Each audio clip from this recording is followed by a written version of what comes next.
Hi friends, కంచె గచ్చిబౌలిలో ఉన్న 400 ఎకరాల భూమి విషయం రాష్ట్ర వ్యాప్తంగానే కాదు దేశవ్యాప్తంగా కూడా సంచలనంగా మారిపోయింది. తెలంగాణ రాష్ట్ర పౌర సమాజంతో పాటు రాజకీయ నాయకులు కూడా ఈ విషయంపై తీవ్రంగా స్పందించడం జరిగింది. చివరికి సుప్రీంకోర్టు ఈ భూముల వ్యవహారాన్ని సుమోటోగా స్వీకరించి తక్షణమే అక్కడ జరుగుతున్న పనులను ఆపివేయాలని ఆదేశాలు జారీ చేసింది. కంచె గచ్చిబౌలిలో చెట్లను తొలగించి అభివృద్ధి కార్యక్రమాలు చేపట్టాల్సిన అవసరమేంటని నిలదీసింది. రాష్ట్ర సీఎస్ శాంతికుమారిపై కూడా ఘాటు వ్యాఖ్యలు చేసింది. వెంటనే అక్కడ జరుగుతున్నదంతా పరిశీలించి మార్చి 16వ తేదీలోపు నివేదిక ఇవ్వాలని సుప్రీంకోర్టు ఆదేశాలు జారీ చేసింది. తమ ఆదేశాలను పాటించకపోతే జైలుకు పోవాల్సి వస్తుందని తీవ్రంగా హెచ్చరించింది. ఈ భూముల విషయం తీవ్రతను అర్థం చేసుకున్న ప్రభుత్వం దిద్దుబాటు చర్యలకు ఉపక్రమించినట్లు తెలుస్తుంది. ఏకంగా అదే ప్రాంతంలో 2000 ఎకరాల్లో ప్రపంచ స్థాయి ఎకో పార్క్ నిర్మించాలని నిర్ణయం తీసుకున్నట్లు తెలుస్తుంది. ఇందుకోసం 3 మంత్రులతో కమిటీ ఏర్పాటు చేసినట్లు కూడా అర్థమవుతుంది. ఇక ఈ విషయాన్ని పూర్తిగా పరిశీలిస్తే హెచ్సియు భూములపై ప్రస్తుతం కొనసాగుతున్న వివాదాలన్నింటినీ పరిష్కరించి భూముల విషయంలో ముందుకు వెళ్లేందుకు భాగస్వాములందరితో చర్చించడమే ధ్యేయంగా 3 మంత్రుల బృందాన్ని ఏర్పాటు చేయాలని ప్రభుత్వం నిర్ణయించింది.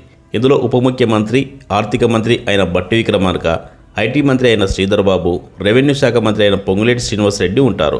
హెచ్సియు ఎగ్జిక్యూటివ్ కమిటీ, ప్రజా సంఘాల జాయింట్ యాక్షన్ కమిటీ, విద్యార్థి సంఘాల ప్రతినిధులు సహా భాగస్వాములందరితోనూ సంప్రదింపులు జరపనుంది. కమిటీని నియమించనున్న విషయాన్ని ముఖ్యమంత్రి రేవంత్ రెడ్డి గురువారం తన ఎక్స్ ఖాతాలో పోస్ట్ చేశారు. అయితే హెచ్సియు భూములు హైదరాబాద్కు అతిపెద్ద లంగ్ స్పేస్గా ఉన్నాయని పర్యావరణవేత్తలు సహా పలువురు ఆందోళన వ్యక్తం చేసిన సంగతి తెలిసిందే. దీనిని అలాగే ఉంచాలని పౌర సమాజం కూడా కోరుతుంది. ఈ నేపథ్యంలోనే దానిని లంగ్ స్పేస్గా కొనసాగించడానికి అక్కడ 2000 ఎకరాల్లో ఎకో పార్కును ఏర్పాటు చేయాలని యోచిస్తున్నట్లు ప్రభుత్వ వర్గాల ద్వారా తెలుస్తుంది. ఇందుకు సింగపూర్లోని నైట్ సఫారీ, న్యూయార్క్లోని సెంట్రల్ పార్క్ తరహాలో ప్రపంచంలో ఉన్న పర్యాటక ఆకర్షణలపై అధ్యయనం చేయాలని భావిస్తుంది. హైదరాబాద్ సెంట్రల్ యూనివర్సిటీ అంగీకరిస్తే ప్రభుత్వ భూమి 400 ఎకరాల్లోనే కాకుండా వర్సిటీకి చెందిన 1600 ఎకరాల్లోనూ కలిపి 2000 ఎకరాల్లో ప్రపంచ స్థాయి హైదరాబాద్కే తలమానికంగా తీర్చిదిద్దాలని భావిస్తుంది. హెచ్సియుకు ఫోర్ట్ సిటీలో ఉన్న స్థలాన్ని ఇవ్వడమే కాకుండా భవనాలు, ఇతర మౌలిక సదుపాయాలను కూడా కల్పించాలని భావిస్తుంది ప్రభుత్వం. ఈ అంశాలన్నింటిపై భాగస్వాములతో మంత్రుల కమిటీ సంప్రదింపులు జరపనున్నట్లు తెలుస్తుంది. ఇకపోతే ఈ పరిస్థితిని చూసి ఇప్పటికైనా రాజకీయ పార్టీలు కళ్ళు తెరవాల్సిన అవసరం చాలా ఉంది.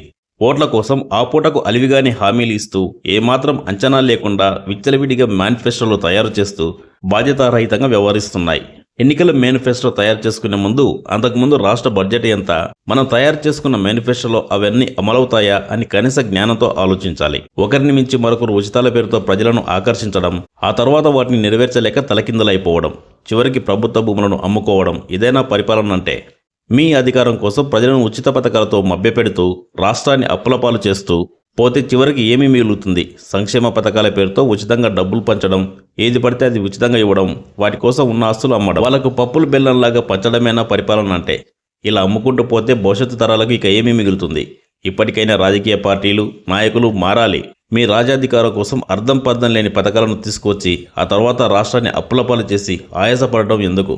ఇప్పుడున్న కాంగ్రెస్ పార్టీయే కాదు, ఇదివరకు పరిపాలించిన బీఆర్ఎస్ కూడా ఇలాంటి పథకాలే పెట్టి రాష్ట్రాన్ని అప్పులపాలు చేసి వెళ్లిపోయింది. వాళ్ళు చేసిన పాపాల వలన ఇప్పుడు రేవంత్ రెడ్డి కూడా ప్రభుత్వ భూములను అమ్మి పరిపాలించుకోవాలని చూస్తున్నాడు. ఇప్పటికైనా ప్రభుత్వాలు, రాజకీయ నాయకులు కళ్ళు తెరవాలి.